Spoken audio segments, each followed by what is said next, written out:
On December 1st, 1935, Mrs. William Starkwell, the wife of a New Jersey handyman, gives birth to her first and only child. It is a boy, and they name it Virgil. He is an exceptionally cute baby with a sweet disposition. Before he is 25 years old, he will be wanted by police in 6 states for assault, armed robbery, and illegal possession of a wart. Growing up in a slum neighborhood where the crime rate is amongst the highest in the nation is not easy, particularly for Virgil, who is small and frail compared to the other children.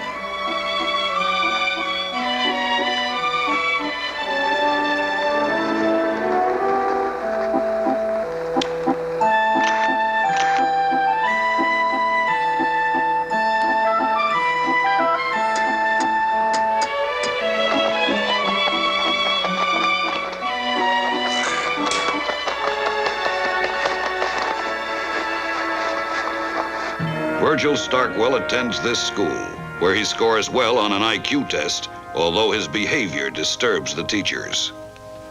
We interviewed Mrs. Dorothy Lowry, a school teacher who remembered Virgil. I remember one time he stole a fountain pen. I didn't want to embarrass him. So, you know, teachers have ways of doing things. So I said to the class, we will all close our eyes, and will the one who took the pen please return it? Well, while our eyes were closed, he returned the pen, but he took the opportunity of feeling all the girls. Can I say feel? Spending most of his time in the streets, Virgil takes to crime at an early age. He is an immediate failure and barely manages to escape with a gumball machine stuck on his hand.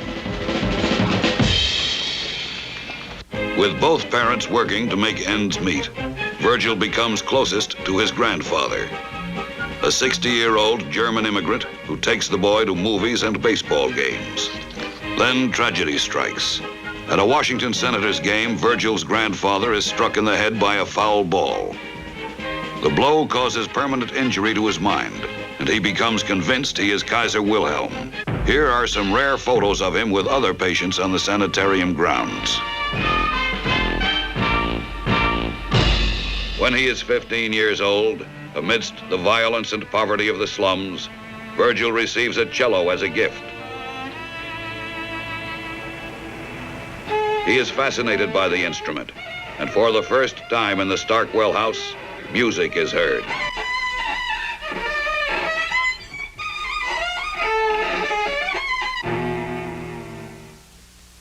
We spoke to Mr. Torgman, his first and only cello teacher. There is not very much to tell because his cello playing was just terrible. He had no idea about tone production. He would just saw it back and forth, just scratch the instrument to such a point that it drive everyone that listened to it absolutely insane. He had no conception of the instrument. He was blowing into it.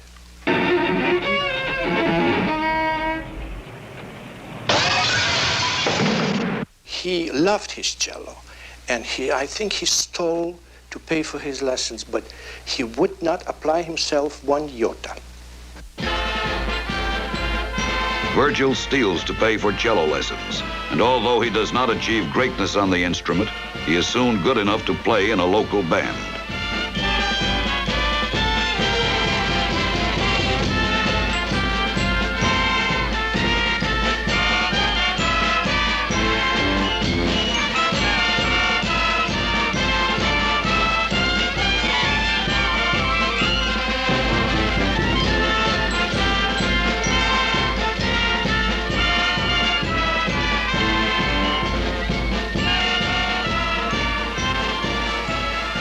A jungle, however, is no place for a cellist, and Virgil soon learns the facts of life.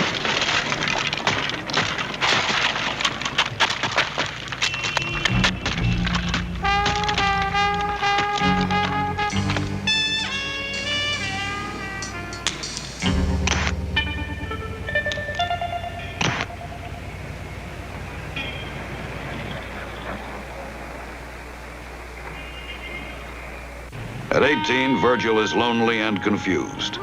Unable to concentrate in school, he has long since dropped out. He wants nothing more than to belong, if only to a street gang. It is here, he thinks, he will prove his manhood.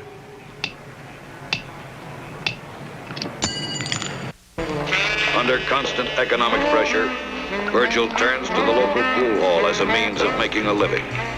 I'm going to be a pool hustler, he tells his friends.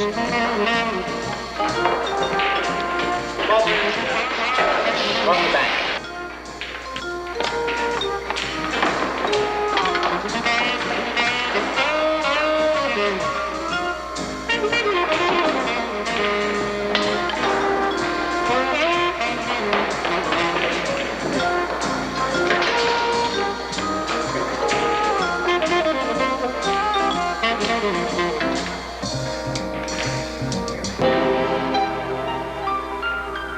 Virgil tries to join the Navy, but is psychologically unfit. That looks to me like two elephants making love to a men's glee club. Mr. T.S. Foster, Virgil's first probation officer, remembers him vividly. He was a trustworthy kind of person. I mean, you had to remember certain idiosyncrasies that he had. Like what? Well, like not always telling the truth.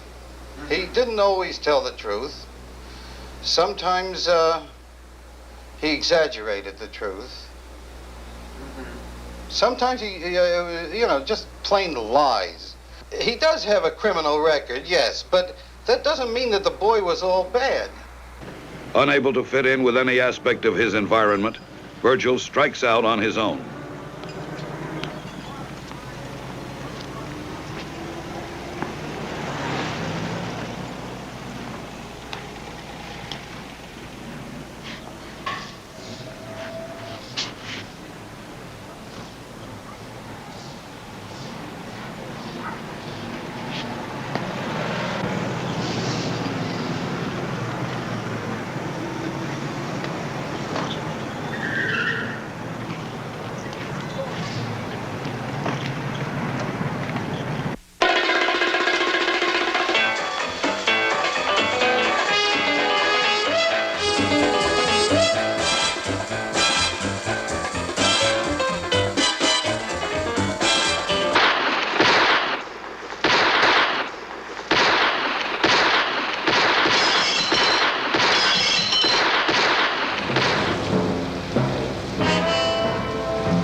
Virgil's attempted escape is dealt with harshly. His sentence is extended an additional 2 years. 1956 is a happy-go-lucky year for most people.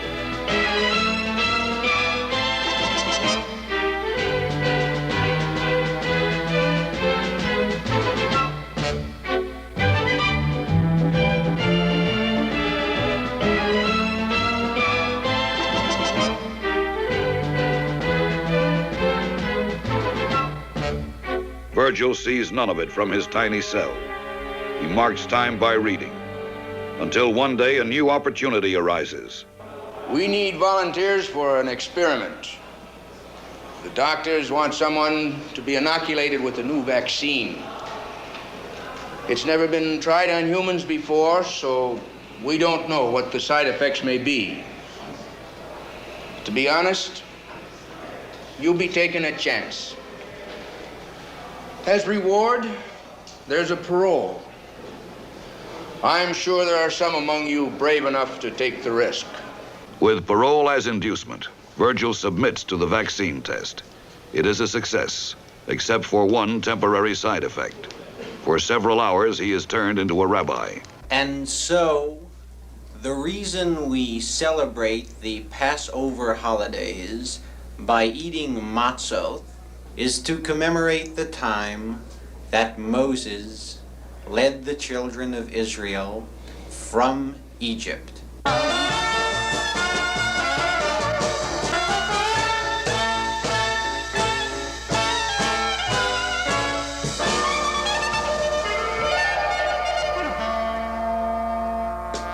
Oh, has sure. so many good qualities. I mean...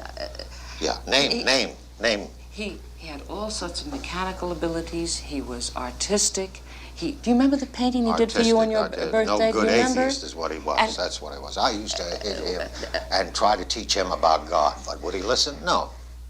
Virgil leaves prison, apprehensive, but with some hope that he can begin a new life. Instead, he finds a world difficult to cope with. Ashamed to go home, he rents a cheap room in a strange city.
Desperate and broke, Virgil tries to support himself with small crimes. Here he attempts to rob a local pet shop.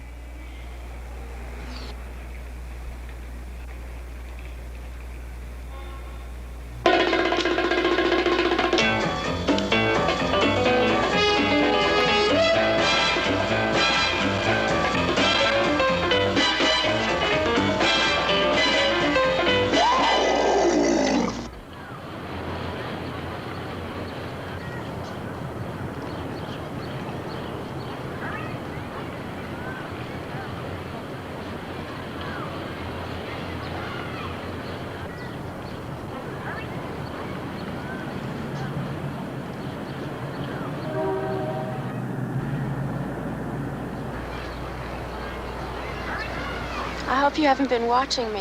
I'm not very good. I was strolling down here just now, and I noticed that you were drawing something, and I thought that I would... You can look at it if you want to. Can I? It's not very good. Oh, I wouldn't say that. I think that's wonderful. This is not very good. Well, I think that's very good, actually. I would have that. I think you could probably make cash. Are you an artist? No, of course I'm not an artist. No? Well, no. What do you do? I'm a laundress. Laundress? Laundry? Yeah, I wash clothes. Primarily. That's great. No, it isn't. I like it, but it's not particularly interesting. What's your name? Louise. What's yours? Virgil Starkwell. Virgil Starkwell. What do you do? What do I do? What do I do? I'm play the cello. Oh, that's fantastic. Yes, I'm a cellist. It's a wonderful job. Are you with the Philharmonic? Yes, I am, actually. Oh, that's fantastic. Yes, I'm with the Philharmonic. Quite a good group. Yeah, well, I dress like this because I'm just off from work now. Say, can I interest you in going for a walk at all? Okay. I know I was in love. First of all, I was very nauseous. I never met such a pretty girl, and I guess I'm sensitive because, real beauty makes me want to gag. Plus, I don't know how to act with girls. I'm shy, and I'm just nervous around women. I have a tendency to dribble. And, the only girl that I had known was a girl in my neighborhood, and who was not an attractive girl, and I used to make obscene phone calls to her, collect, and she used to accept the charges all the time, and nothing ever happened. And here I'm lying through my teeth. I mean, I can't tell Louise that I was in jail and that I rob and steal and never did an honest day's work in my life, because a lot of people hold those things against you. But she was so sweet. We just walked in the park, and I was so touched by her that, I don't know, after 15 minutes I wanted to marry her. And after a half hour I completely gave up the idea of snatching her purse.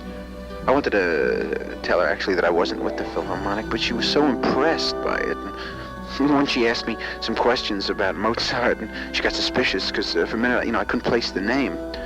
I don't know. When it comes to women in prison, I remember the psychiatrist asked me if I had a girl, and I said no. And he said, well, do I think that sex is dirty? And he said it is if you're doing it right. All I know is my heart was really pounding, and I felt a funny tingling all over. And I don't know, I was either in love or I had smallpox.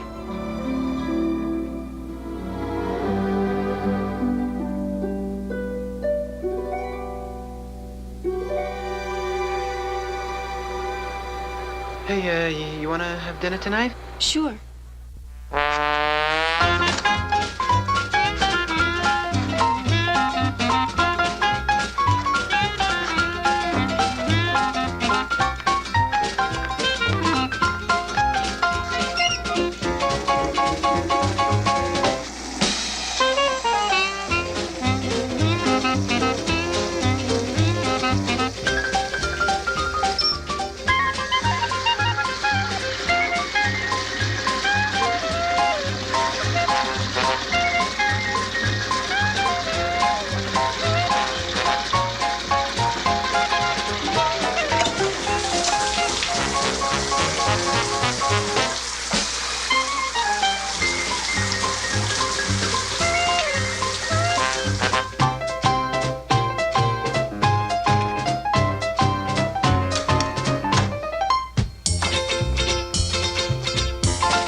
You're very beautiful, I really mean that. Was it embarrassing when I saw her? Mm-hmm. Does? That's a pretty hat. Thank you. Yeah, I see them all over town. Do you? Mm-hmm. Feather and the white. Really? I haven't seen any. Oh, yeah, they're on sale downtown. I passed them. I was walking around the streets. I passed them. There are millions of them. In that one of those bins. That's silly. I can watch you eat all night. Why? I don't know. It's so pretty when you stick the burger in your face.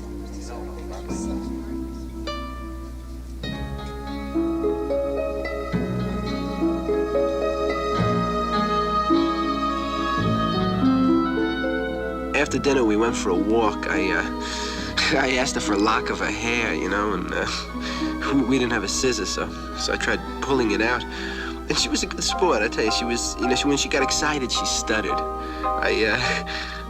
She was so cute that way. I like a girl who stutters, you know. They turn red, and they're always gasping for breath. You know, it's sweet looking. And she was an expert on laundry, you know. She was fantastic. I offered to let her do my shorts, and she was very moved by that, I think. She just knew everything about underwear. I never saw anybody who knew so much about socks and T-shirts. She was some kind of, you know, genius that way.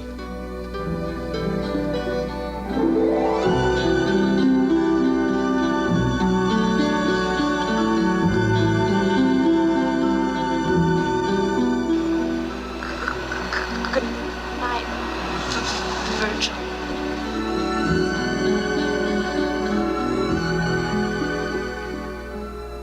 Continuing his deception, Virgil sees Louise more frequently. When she questions him about his cello playing, he avoids the subject. In order to better understand Louise, let us examine her background briefly. Adopted at age 2 from a cruel and impoverished orphanage by a career military man and his wife, she was subjected to an upbringing of extreme discipline, which left her shy and withdrawn. Never having a real home, she lived on army bases, while her father pursued a brilliant military career that after 30 years catapulted him to the rank of corporal. Her mother, an alcoholic, turns to religion for comfort and quickly becomes a fanatic. She responds to Louise's need for love by beating the child and claims to have conversations with God in which they discuss salvation and interior decorating. Destitute and in love, Virgil attempts to change his life with one bold stroke.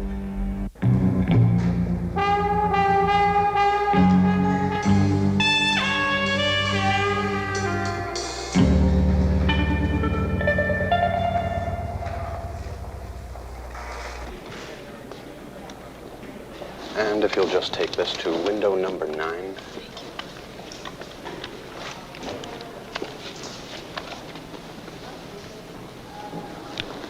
What does this say? Can't you read that? I can't read this. What's this? Act natural? No, it says, please put $50,000 into this bag and act natural. It does say act natural. So I am pointing a gun at you. That looks like gub. That doesn't look like gun. No, that's gun. No, that's gub. That's a B. No, see, that's an N. It's G-U-N. It's gun. George, would you step over here a moment, please? What does this say? Please put $50,000 into this bag and act natural. What's act? Act. Does this look like gub or gun? Gun. See? But what's app mean? It's act. A-C-T. Act natural. Please put $50,000 into this bag. Act natural. It's not... Oh, I see. This is a holdup. Yes. May I see your gun?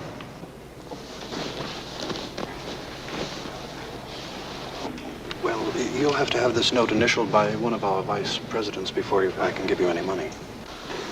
See, I'm in a rush. What? I'm in a rush. I'm sorry, but that's our policy. The gentleman in the gray suit. That's G-U-N. I'm pointing... Yes, that's a B. That's I'm pointing a gun at you. Gun? That's G-U-N. Well, that's gun. a B. That's gub. No, excuse me. That's an N. Miss Frank. I am pointing a gun at you. Apt natural. No, that's What act. is apt? Yeah, that's act. Oh, it couldn't be. That's Yes. a plain B. No, I'm afraid not. That's act natural, and I'm it pointing a just gun at you. Mr. Miller. I am pointing a gub. No, that's gun. That's G-U-N. That's gun. I am pointing a gun at you. G-U-B. No, it looks like a B, but it's an N. isn't right either. It says A-B-T. No, that's not. Yes, of course it is. I say it's a gub. gub. No, it isn't. That's the the point. two of us now that say it's It gub. isn't act. I couldn't. It has to be. Yes, we discussed Sorry, this but inside I- just a short while We ago. were there at the window, and it's gun. If I couldn't read, I wouldn't. Hello, Louise. Listen, I can't make our date today. I've got to go up to Boston to give a concert. Well, look, why don't I give you a call in about, About 10 years.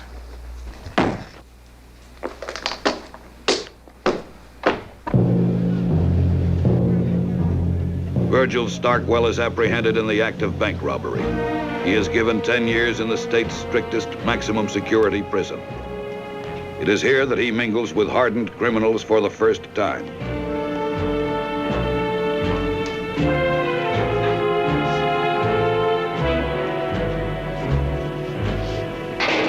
The prison has not been built that can hold me, Virgil tells another inmate, and I'll get out of this one if it means spending my entire life here.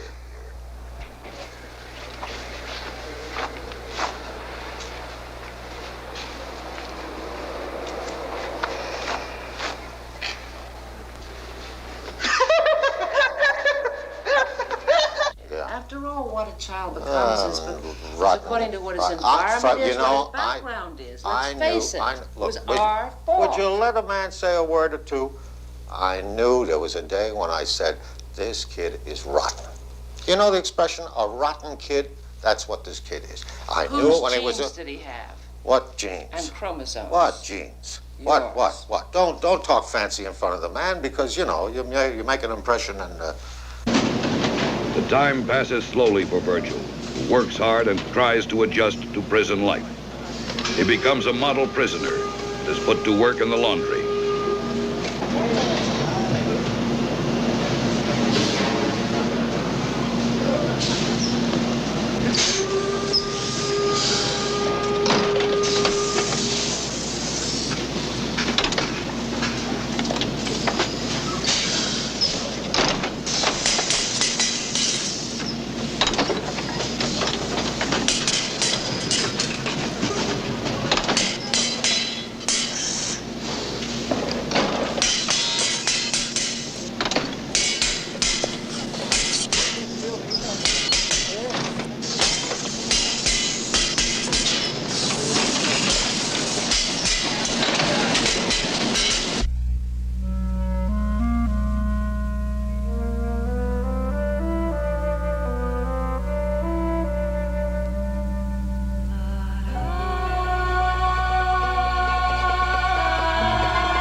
Visitor, Starkwell.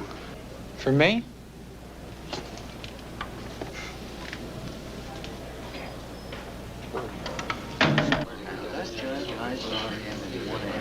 What about 3 years ago? 2.30. It's not the same thing. Not the same thing. When do you think they'll reconvene? I'm not with the Philharmonic. I know. I'm sorry. It's okay, Virgil. You don't mind that I came to see you, do you? No, I'm happy to see you. Good. How did you find out I was here? I called up your landlady. She told me where you were. She said that... Virgil, did you rob a bank? I did not rob a bank. If I had robbed a bank, everything would be great. Well, what did you do? I tried to rob a bank is what happened, and they got me. I misspelled the note. Virgil. Can you bake? Mm-hmm. Yeah. I need a cake. Big cake. Like a chocolate layer cake. Virgil, you're allergic to chocolate. I need a cake with a gun in it. I'll bake you a cake. I And then I'd like put about the gun in. a dozen chocolate chip cookies with a bullet in each. So how long are you going to be here? Oh, well, I estimate in the neighborhood of, what's today, Monday? Mm-hmm. Tuesday, Wednesday, next year, 10 years. Virgil. Is it possible you could wait for me? Yes, if you want me to. With Louise to inspire him, Virgil works hard and becomes more optimistic. She comes frequently for the next few months. He complains about the food, and she brings him home-cooked meals.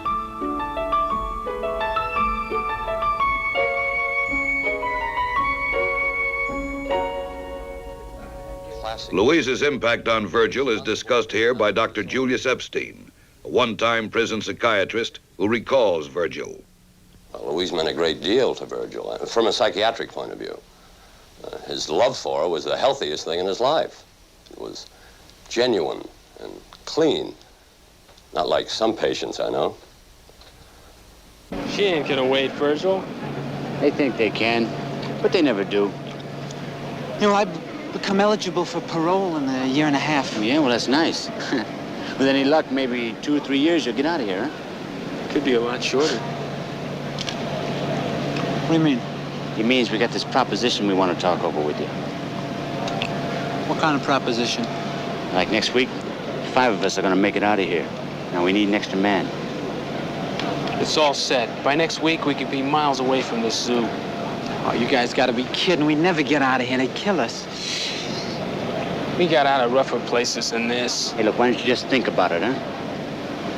Ain't no broad gonna wait around for years for you, no matter what she tells you in that visiting hall.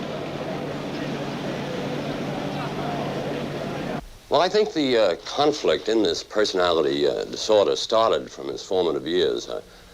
I think that gave evidence in his choice of the cello, for instance, studying the cello at the age of 6, which is just coming out of the formative years, but the conflict is there within the choice, because it's generally assumed that the cello is a phallic symbol, I mean, with the grasp, but the lower structural forms are certainly feminine, if anything, motherly.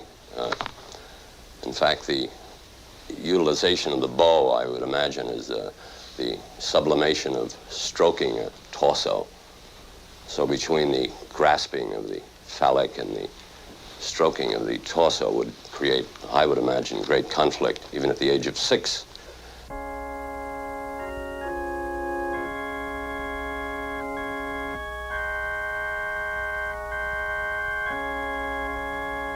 Virgil Starkwell becomes part of an escape plot.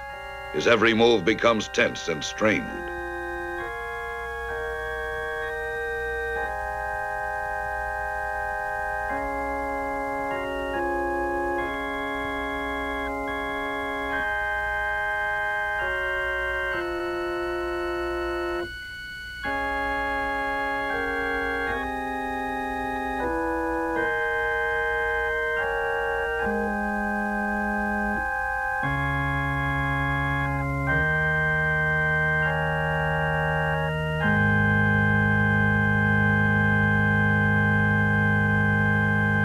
Guards on our floor with us, so be ready in case there's some trouble.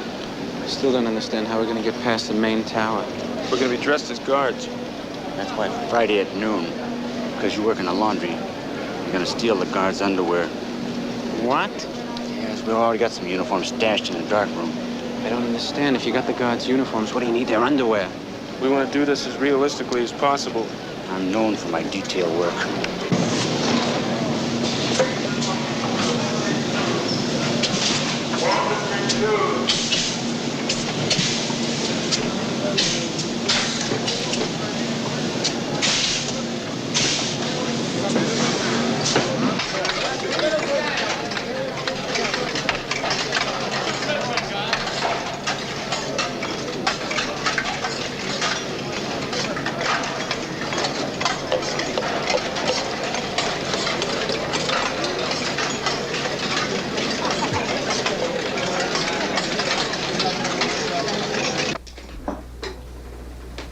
Sir, we can't find our underwear. I think something's up. We better keep our eyes open.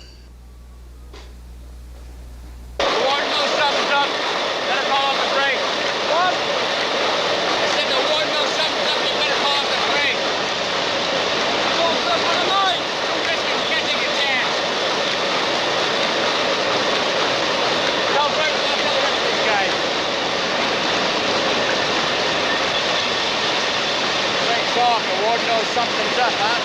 Trying again next street.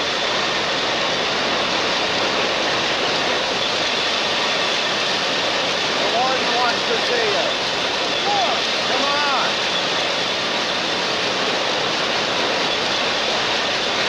Michael Sullivan, an ex-convict and one of the leaders of the break, describes that fateful day. I told all the other guys that the break was off, but I forgot to tell Virgil. I don't know why I forgot. Nobody ever told him.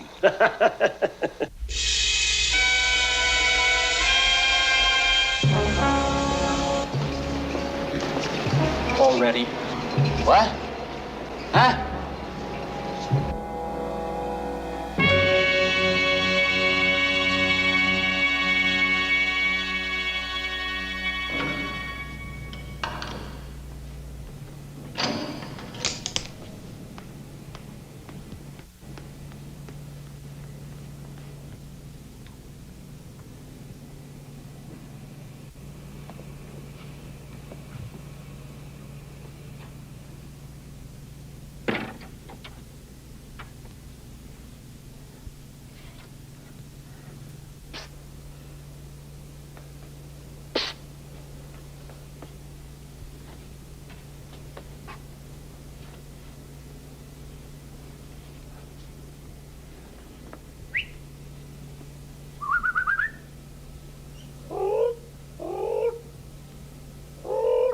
There's a break in the north cell block.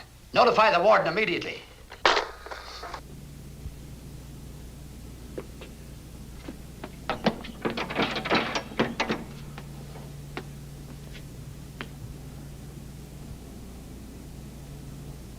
Hey, where is everybody? We called the break off. You called the break off? Yeah. Why didn't somebody tell me? Did you hear that? Virgil's out there by himself. Could somebody possibly sneak downstairs and let me back in?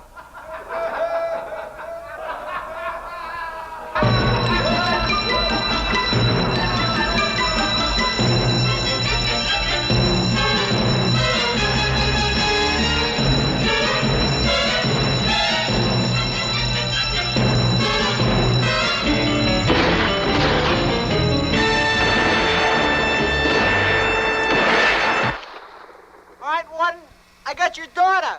Wait! Hold your fire, men! Let me go or she gets it. What is she doing down there? She was kissing Kowalski. Is Kowalski a midget? No! He's not a midget. What did he say? He's not a midget.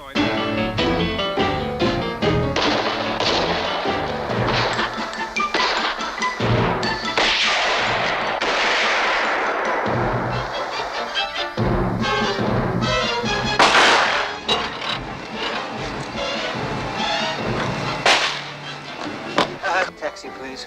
First one in line's next.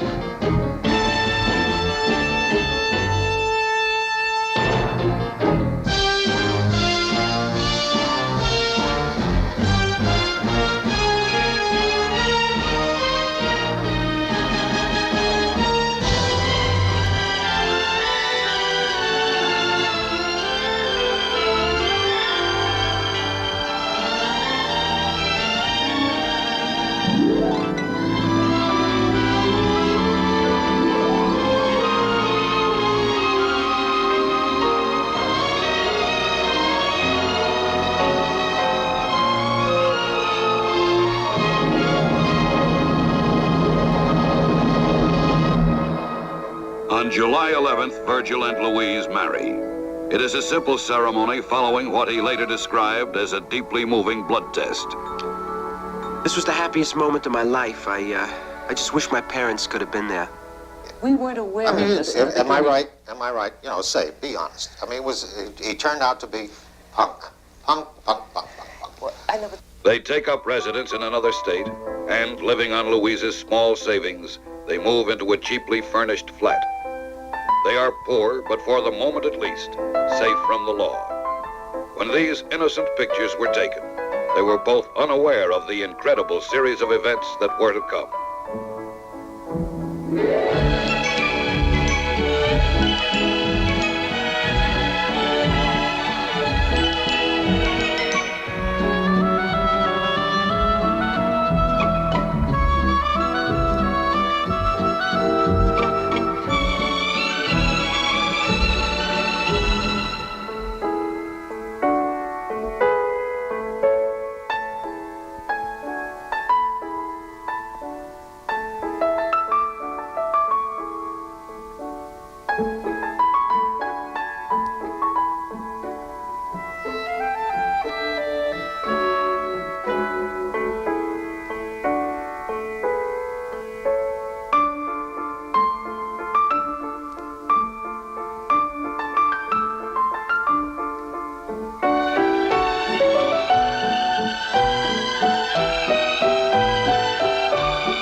Oh! Oh, what's the matter, Virgil? I got a cramp in the arch of my foot. What? Oh, I got that little hard ball came out in the arch of my foot Why again. does that always happen every time we make love? Oh, Jesus. As a wanted criminal, Virgil finds it harder than ever to find employment. He secures a little work selling encyclopedias door to door, but the job proves too much for him. He is forced to take to the streets, and for a while he earns a meager living selling meagers. We're going to have a baby. Get out of here. No, we're going to have a baby. I went to the doctor. We're going to have a baby. That's my present for Christmas. Well, all I needed was a tie. Aren't you happy? I don't believe it. No, Virgil, really? Well, how did it happen? What do you mean, how did it happen? Well, you mean because at night, when the two of us... Mm-hmm. And that's what happened? Mm-hmm. In the spring, Virgil and Louise are blessed with a son. They name the boy Jonathan Ralph Starkwell, after Virgil's mother.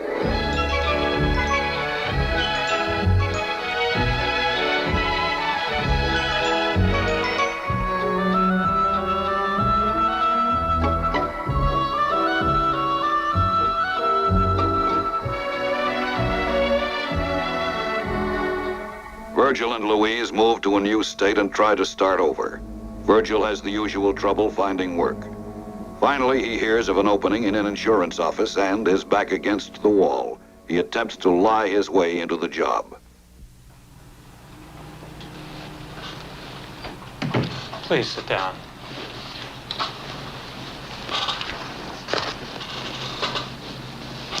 Name, please. John Q. Public. It's P-U-B-L-I-C. Mr. Public, have you had any experience working in an office before? Yes, I have.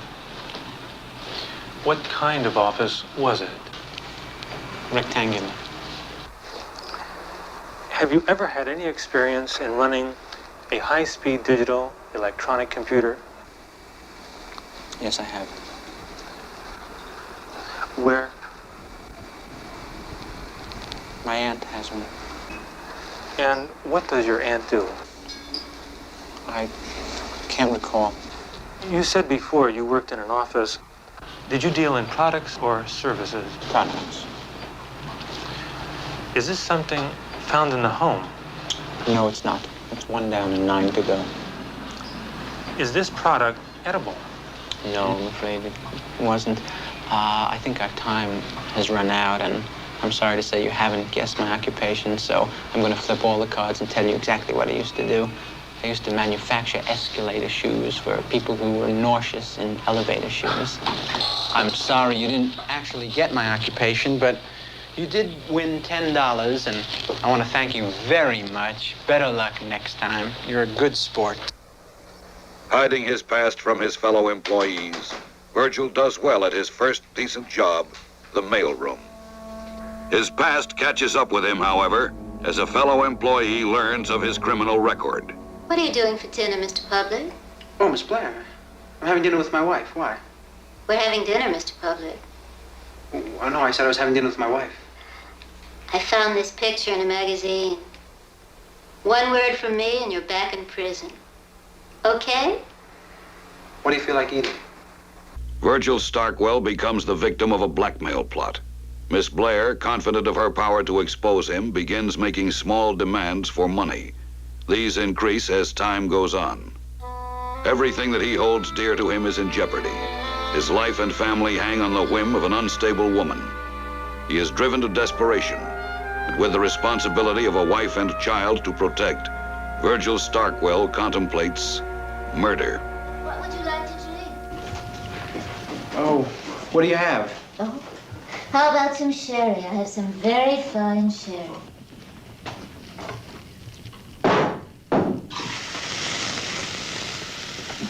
What's the matter? Did you hurt your hand? clumsy. I'll be right in. Disguising 2 sticks of dynamite as candles, he sends Miss Blair an anonymous gift. The plot fails, however, as he makes the dynamite too thick to fit into the candlesticks. Determined to rid himself of the blackmailer, he rents a car and attempts to run her over.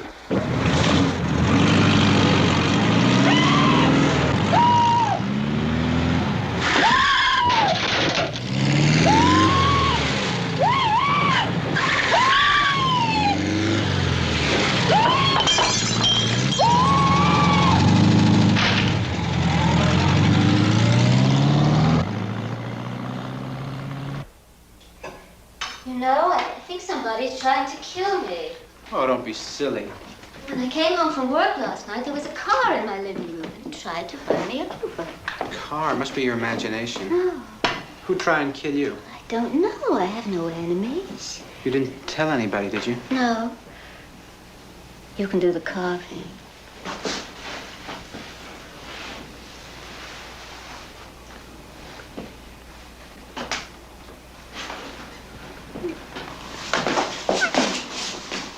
Virgil. Can't you wait? I mean, you eat like an animal. It's delicious, really. I'll get the salad dressing. We'll make a toast, and then you start on that turkey leg.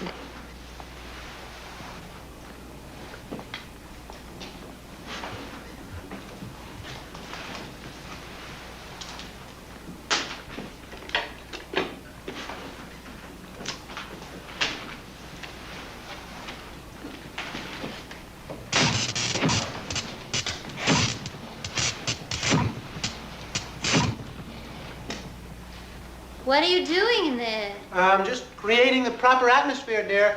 I'm a sucker for atmosphere. Why don't you carve the turkey? Yes, of course, my darling.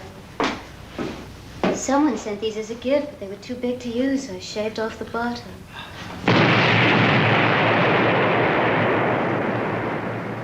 With law enforcement agencies on his trail, Virgil takes his family and heads south. Here, they manage to secure cheap lodging temporarily.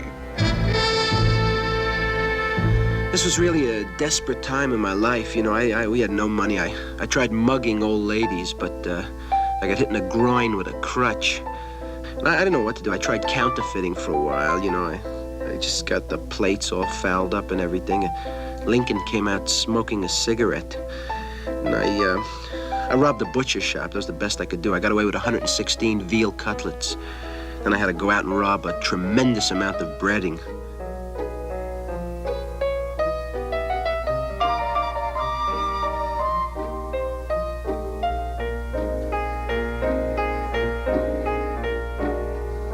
Their money gone, and with food scarce, the Starkwells live like hunted animals.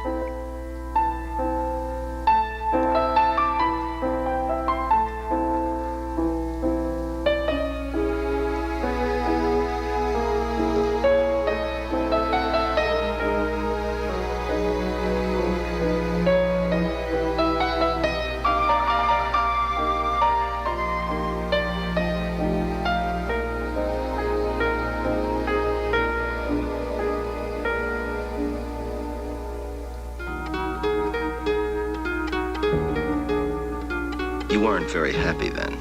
Oh, no, this was the low point of my existence. I was thinking of getting out of crime altogether, maybe becoming a singer or something.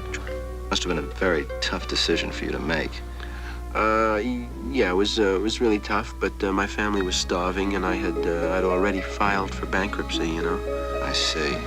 Well, what prompted you to go on? Oh, well, I came up with an idea for a robbery that was so fantastic and so brilliant that when it was over, it was considered a real work of art by all the guys in my cell block. They must have looked up to you. Well, you know, those guys are mugs. I'm gonna rob a bank. Oh, no, Virgil, not again. Yes. I think so. I think that's our only way out of this mess is for me to... There's a little dinky bank in Ross County, and I think if I could get 2 or 3 good men, I could get in there and get it, and we could go down to Mexico or up to Canada or... But Virgil, what if you got killed? No, don't worry. Nothing to worry about. I know how to use a gub. No, it's gun, Virgil. A gun. I'm sorry. Did I say gub again? Yes.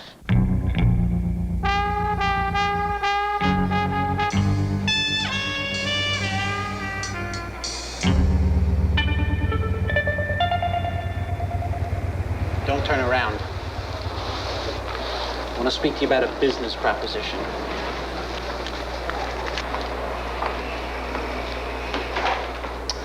It's a bank job. A couple of guys and myself going to get together about 4 weeks from now. $250,000. We walk in and take it like that. It's an easy job. Figure we just pull up, take it.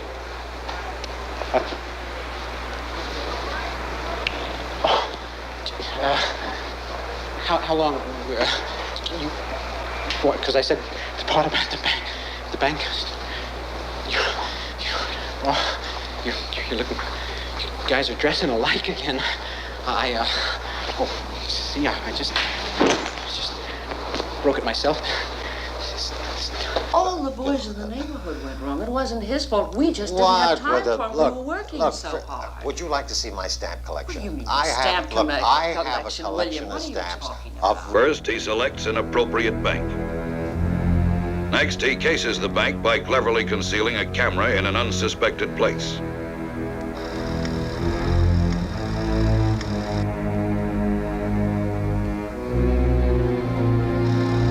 That night, a meeting takes place. Among the ones chosen are some of the most sinister names in the underworld. William Hummers, wanted by the police for bank robbery, assault with a deadly weapon, murder, and getting naked in front of his in-laws. Frankie Wolf, wanted by federal authorities for dancing with a mailman. A.D. Armstrong, wanted all over the country for arson, robbery, assault with intent to kill, and marrying a horse.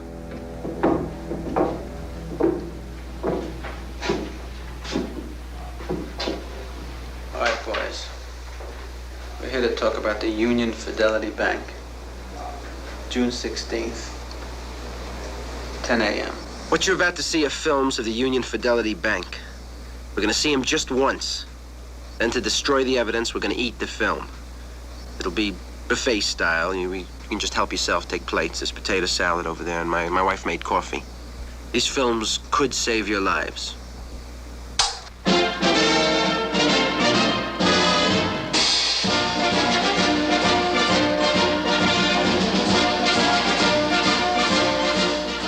There's always a boring short. He'd have the gang over for meetings, and I'd put out little trays of pretzels and bullets. And I had to. He's my husband. We got this film camera, we got lights, we got a truck. And the idea is we pull up in front of the bank and we look like we're making a movie. We play the actors, but we needed somebody to be the director. Virg, I got the perfect guy. An ex-con I did some time with by the name of, Fritz. I will be the director. I once was a film director, many years ago, before movies had sound. I worked with John Gilbert, Rudolph Valentino, with Ruth and Gehrig. Ruth and Gehrig were baseball players. I was also bat boy for the Yankees. The fools in Hollywood didn't recognize genius. But now, I shall wear the uniform of the director once again. And you will be my actor. You will enter the bank and say, up with your hands, this is a stick up, thereby announcing our theme, men's greed. Now say it, and let me hear the line. Up with your hands, this is a stick up. No, more feeling. Again now. Fritz, this is a bank robbery, not a movie. Oh, yes, of course. Oh, forgive me. I will be fine when the time comes. Thank you all. Everybody, take 5.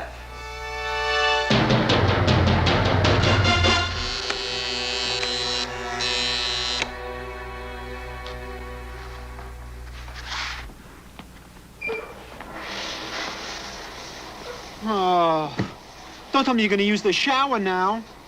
Virgil, why do you do this to me every morning? I just got in here. Well, I'm going to be late for the robbery. So you'll be 5 minutes late. They can start without you. They can't start without me. I'm the leader. I made you some coffee. Oh, Jesus. Every day I have trouble getting in the bathroom. For crying out loud. Honey, what shirt do you want to wear? What'd you say? I said, what shirt do you want to wear? I'm gonna wear my light blue. No, you're not.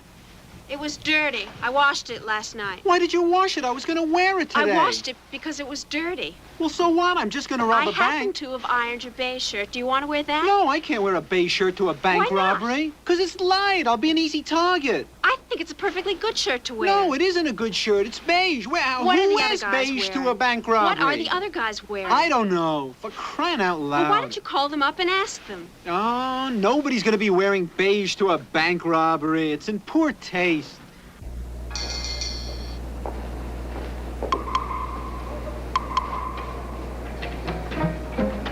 June 16th, 9 a.m. The days of planning are over. Virgil and his accomplices depart from his hideout and proceed toward their destination.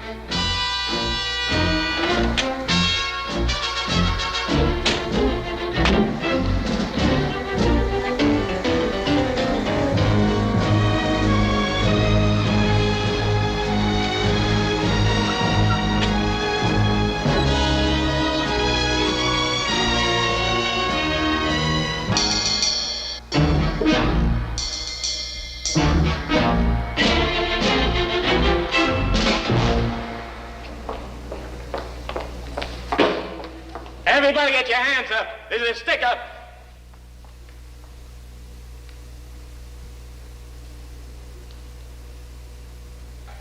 Hey, what are you doing here? We're holding up the bank. We're holding up the bank. Oh, no, I'm sorry. We're holding up the bank. We're holding up the bank. Oh, no, we were here first. Look, could you come back tomorrow? We'll be finished by then. We've been planning this for months. We're not going to have it ruined by a jackass. All right, we'll take a vote. How many people here would like to be held up by this group? Now, how many people would like to be held up by our group? Now, beat it. You call this a bank robbery? I yelled action 5 minutes ago. Is that the way to pick up money? No, you hook. No. What's going on here? There's a million cops outside. Let's get out of here. All right, back to the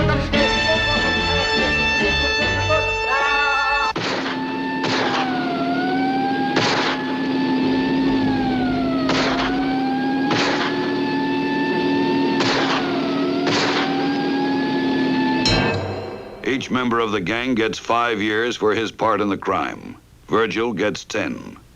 He is taken not to prison this time, but to a road gang, where his criminal behavior will cost him dearly. You men come here because you committed crimes rendering you unfit to live in decent society. That's too bad. I think you're gonna find you made a mistake you're gonna regret. Our job, man and the boys, is to see that you get some civilization in you so that when you leave here, you're gonna think twice about performing antisocial acts. And my advice to you is to obey the rules and do your job. You got any complaints, you come to me. There ain't nobody on the outside gonna help you. Now, we don't like complainers and we don't like troublemakers. If things get a little too rough for you in here, you're just free to take off for Florida. Show them which direction Florida is, boys.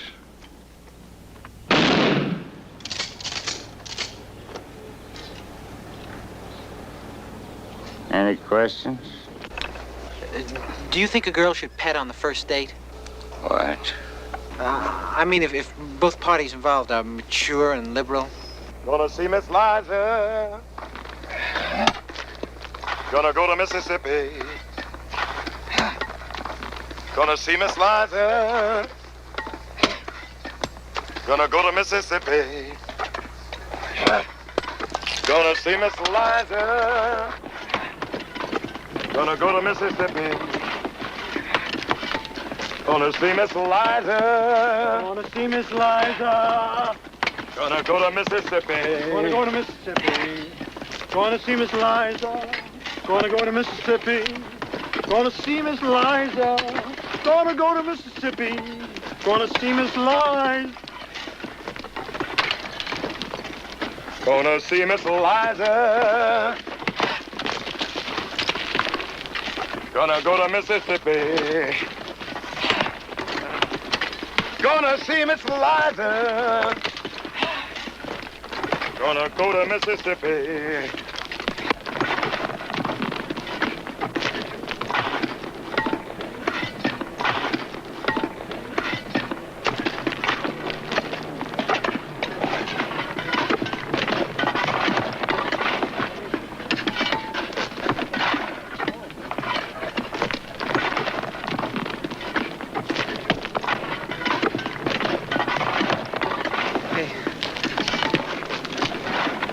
You think you got a good enough aim with that hammer to knock these bracelets off me? Look, man, I don't want no trouble. Nothing's gonna happen. You think you can do it? I never missed yet. All right, go ahead.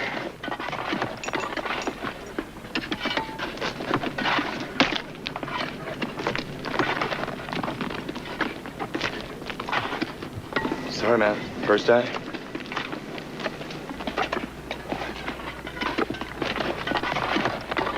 Food on a chain gang is scarce and not very nourishing.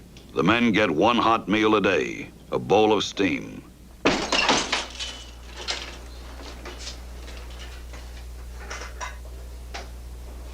All right, boys.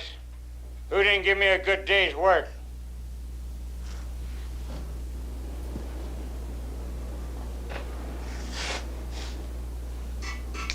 Come with us, Wilson.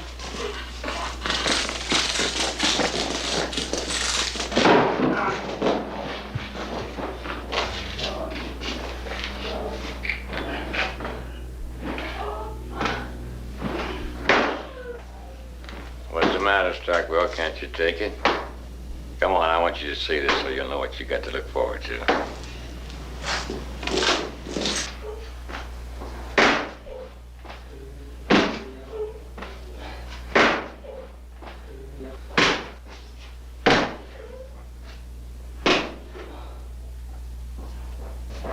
Just what in the hell do you think you're doing? What do you mean? Don't beat the shouter, you damn fool. Beat him. Oh, him. The time drags by in an endless grind of back-breaking labor. Brutal discipline is common under the hot sun, and the men are not even permitted to faint without written permission. Virgil complains, and he is severely tortured. For several days, he is locked in a sweatbox with an insurance salesman. Hi, I'm Joe Green. I represent the Ajax Widget Insurance Company. I'd like to talk to you about your insurance. You're about 30, right? You know, I think the best thing to do would be get straight life plus a little term. And how about dental and medical? We've got this major medical. It's a good deal. At the end of each workday, the men are chained to each other by the ankle in groups of 6, making movement slow and painful, and escape impossible.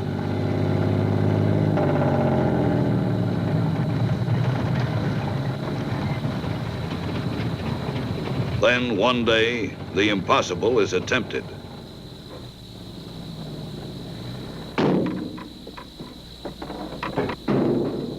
See that field? If we make it across that field, we'd be out of here. We could take them by surprise if we all suddenly made a break for it. You're crazy. That's right.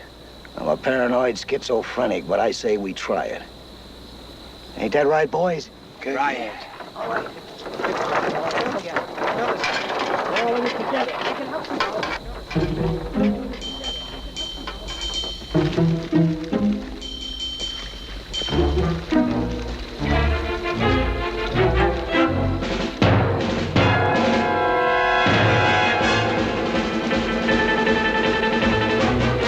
I'm not with them. I want to stay. All right, everybody split.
car broke down. Can I use your phone? Of course. Come in.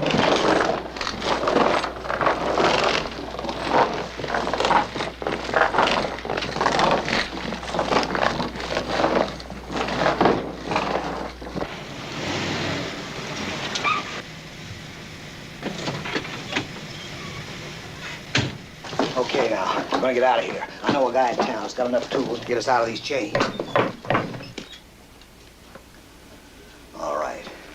Now, you act natural and answer it, or you're finished. Who is it? Patrolman Lynch. Can I come in? Well, not now. It's an emergency. I'm afraid I'll have to. You better untie her. Tell them that we're your cousins. Tell them we're visiting you from out of town.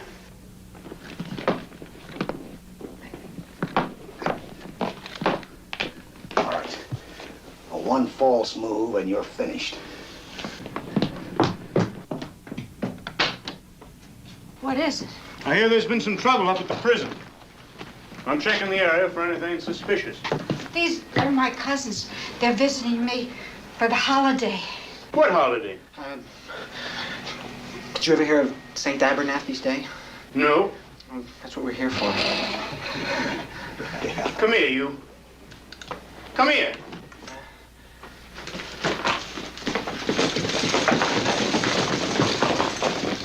Do you think your cousin is safe living here all alone?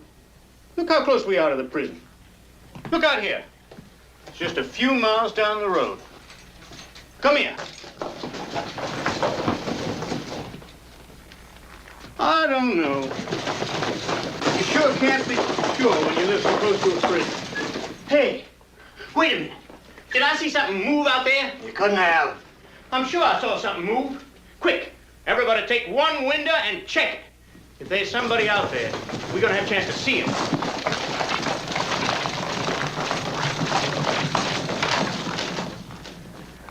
Guess it must have been my imagination. Now?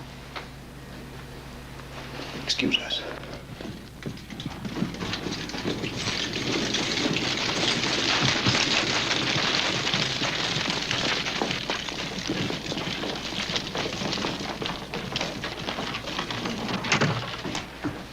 They're escaped convicts. Really? They've broken in. Didn't you notice how they all moved together closely? They're chained together at the ankles. I thought they were just a close family. Okay, boys, the game's up. The old lady must have told. You're going back to that prison, and this time, you're gonna stay there.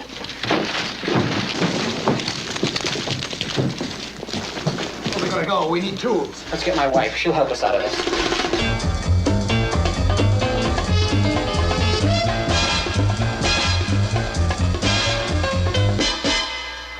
Virgil, if you'd only listened to me and gone straight. Honey, we needed the money and I robbed a bank.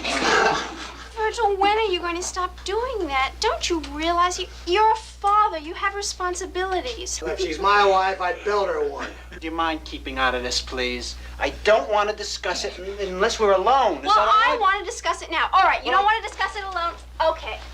I'm Where going are to you the next going? room, and I want to talk about it right now. I can't come in alone. I'm chained. I'm never going to be alone unless we go someplace where they got tools or something. These guys are with me for good now. How do you think I feel? I'm a young woman sleeping alone here every night. Darling, look. Don't you think that means something to me? How do you think I feel? I think back to the days when you were in the Philharmonic. I was never in the Philharmonic. We used to lie in bed. You used to Shut up, make you love guys. to me. You used to recite poetry and play with that doll you got Very me. long fellow, Oh, buddy. Darling, look. You guys look away from it. Sweetheart, don't you know that no matter what happens, you're always going to mean the same to me? You stop giggling. You'll always mean the sun and the earth and the moon to me. Oh, Christ. I like it. With Louise's help, the chains are removed from Virgil's ankles. Once more, the family takes flight.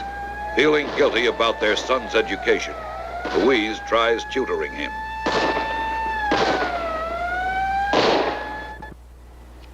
He's been very depressed. He has. I think if he had been a successful criminal, he would have felt better. You know, he never made the 10 most wanted list. It's very unfair voting. It's who you know. Virgil Starkwell embarks on a series of crimes that make him a wanted desperado.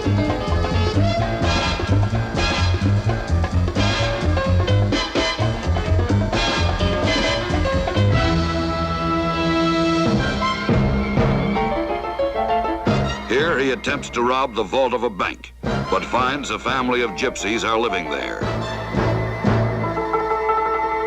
By the end of 6 months, the FBI regard Virgil as a menace. Although he does not make the 10 most wanted list, he does win Gangster of the Year award and is asked to speak at many luncheons and universities. For the end of the story, we spoke to Mr. Daniel Miller, an FBI agent and author of the book, Mother Was a Red. The FBI actually wanted Virgil very badly.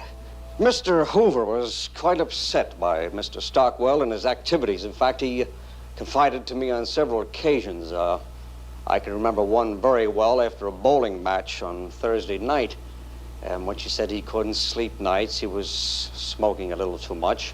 And he thought that this criminal, as he put it, might very well be part of a subversive plot. Obviously an atheist and a pinko, and trying in general to disturb our society. We finally traced him to a cheap neighborhood down in Lower East Side of New York, where he was living at the time in a very sleazy, rundown tenement house. Virg, I remember him. I used to live with him, as a matter of fact, in the same rooming house, that is. One day he told me he was a gynecologist, and he couldn't speak no foreign languages. Who's he kidding? I thought I saw his picture on a post office. I didn't remember whether it was on the wall or on a stamp. You remember Virgil? Oh, yeah. Yeah? What was he like? Well, I don't know. Now I think he's brilliant. I mean, just absolutely brilliant. Just when I found out that he was a criminal, I just couldn't believe it. I just thought I was going to die, because he just was the best cover-up job I've ever seen in my life. I mean, unbelievable acting job. I actually believed that he was an idiot. I mean, I really believed, and I wasn't the only one. Like, everybody thought so. Everyone just thought that he was such a schlemiel, and it turns out he's a criminal. Just to think that that idiot was a criminal, I just can't believe it. I mean, you never met anybody like this in your life. You've never met such a nothing. I can't believe it, that there was a mind working in there that could rob banks. It's phenomenal. Phenomenal. You know what, once I said to him, what do you do? He said, I rob banks. Go no, right? But we finally caught up to him. And, I think it was April 11th, we finally captured Virgil. It was sort of very odd circumstances. An amateur photographer happened to be there at the time and took the only known films of his capture. I was coming down here. This is the spot where it actually happened. You see, as a matter of fact, I had just brought my pants into the cleaners, and I was sort of angry with them because last time I brought them in, I asked them to sew a button on, and they hadn't. Did you get to the point? Oh, yes. Well, I'll tell you exactly what happened this morning with me and about the camera. Well, back to this thing in which I became known merely because of what happened and I had the camera. I was having breakfast in the morning. I think it was 2 fried eggs, toast. I don't know whether it was orange juice or grapefruit, but I remember I had a juice. I don't remember what it was. But at that time, it was orange juice, that's right. In fact, I've got them right here. I'd like to show them to you. The very last films of Virgil Starkwell being captured by the FBI. All right, get your hands up. This is a stick-up.